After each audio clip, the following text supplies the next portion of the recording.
Hey guys, Golf Nerd here. So in today's video, I'm going to be reviewing the Cleveland Smart Sole Sand Wedge. Now last fall I did a review on the Cleveland Smart Sole Chipper and was a big fan of it, but if you haven't seen that video and you're interested, I'll put that link in the description below.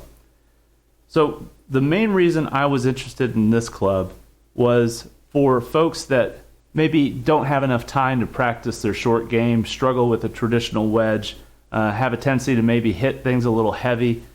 This club is designed to just very easily get the ball up in the air, and because of its big wide sole and how much radius is at the leading edge of the club, this club is not going to want to dig if you hit it a little heavy.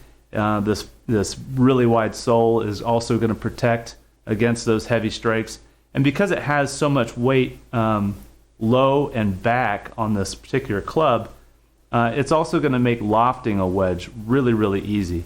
So if you're looking for a way to improve your short game, this is a really great option. And in today's video, what I'm going to do is I'm going to compare this against my lob wedge. This particular sand wedge comes in at 58 degrees, and I'm going to compare it against my lob wedge, which is a 60 degree. We'll get some data just to compare the two. And then I'll also take it outside on the course, and I'll show you some shots out on the course and how much backspin it can generate and how well the stopping power is. So that's the agenda for today's video. So stick around and we'll see just how the Cleveland Smart Sole Sand Wedge performs. Now before I start hitting any shots, I do want to mention that I have a metal dot on the ball, and the Mevo Plus will be able to read actual spin readings as a result of that. I've got a little par 3 pulled up on GS Pro. This is the Hay course. It's part of Pebble Beach. They have a little par 3 course. This is a 61-yard shot, so not trying to horse anything, just trying to hit some soft wedges into the green.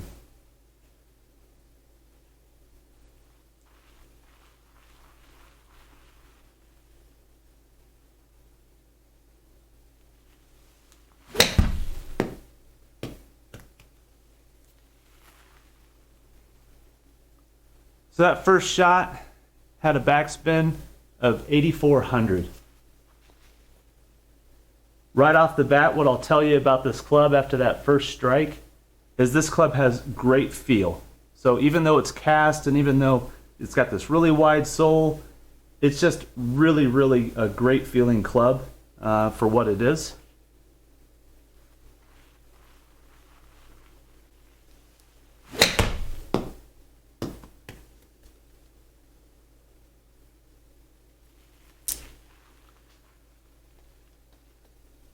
That backspin was almost 8,500. And again, no complaints about the feel, the forgiveness. It's just a really friendly club to use.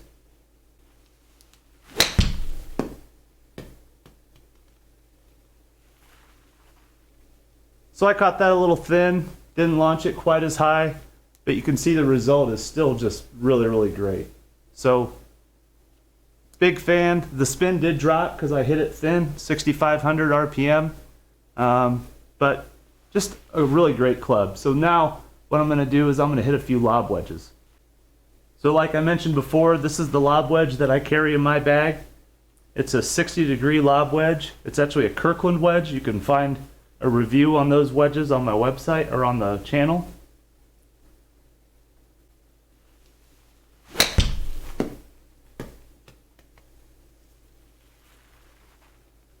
So left the face a little open on that, not a very good strike. Had 7,000 backspin.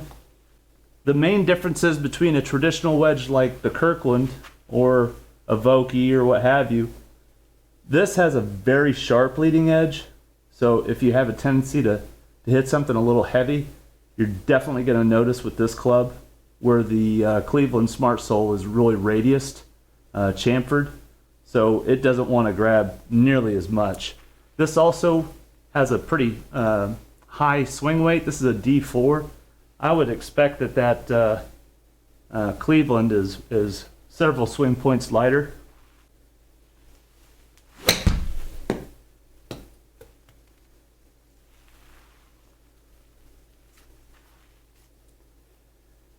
That was a better shot, backspin 8,400. So the feel on these Kirkland wedges is excellent, but I wouldn't say you're sacrificing anything by going to that Cleveland. I think it feels just as good.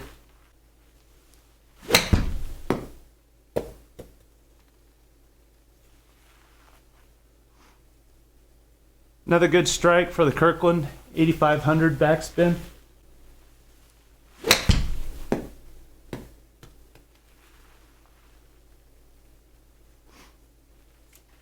And another decent strike, 8600 backspin. So now I'm just going to hit a couple more with the Cleveland just so I can compare the feels and so you can see firsthand just the differences.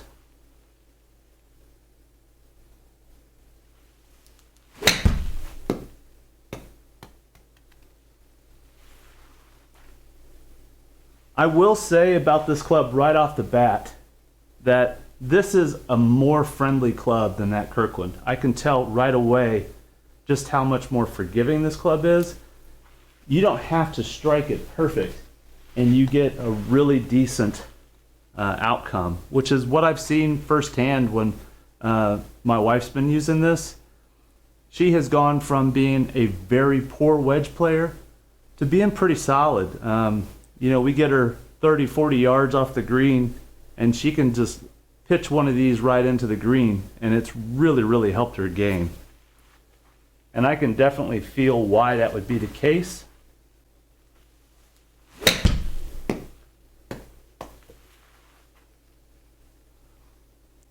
So 7,000 backspin on that shot, a little less than the last ones, but I might have come in a little bit more shallow that time. Obviously, angle of attack, a steeper angle of attack is really going to generate a lot more backspin. So the club definitely can produce those results. What I'll say is it's just a lot more forgiving than what I'm currently using. Now you might ask, well then why don't you want to use something like this? The biggest drawback for a club like this is you really can only play it square. Because this sole is so wide, you're going to have some difficulty when you try to start rolling this face open.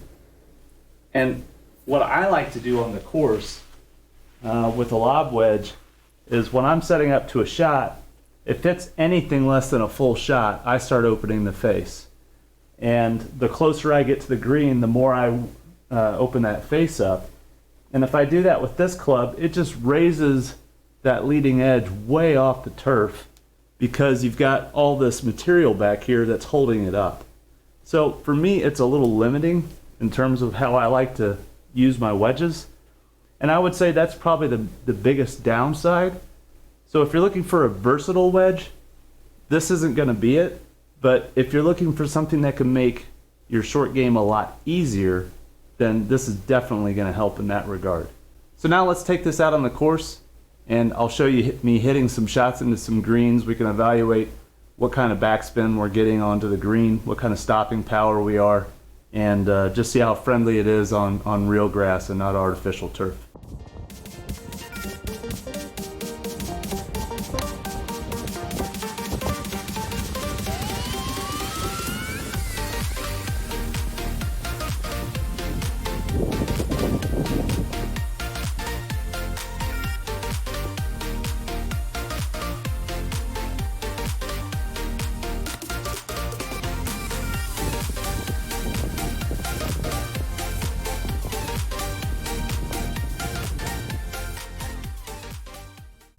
So guys, there you have it.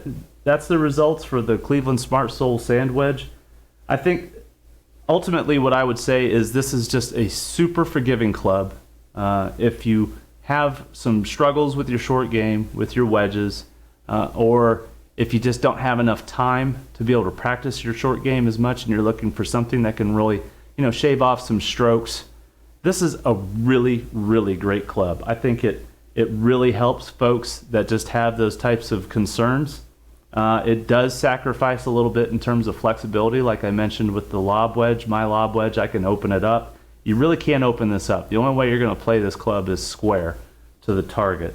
But if that's the type of shot you like to hit and you're not looking for all that versatility, again, this thing just pops the ball right up in the air, super forgiving. It's a lot more forgiving than my wedge. And I've seen that just as I've been filming this in terms of the shots that I hit well on with the Cleveland versus the shots that I hit well with my wedge.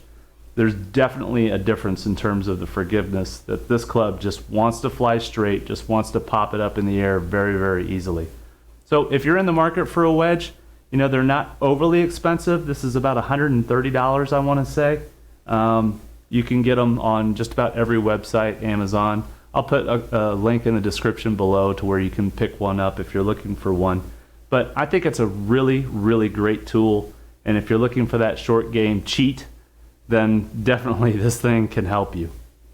Well, that's it for the Golf Nerd. Hit them long and straight, and I'll see you next time.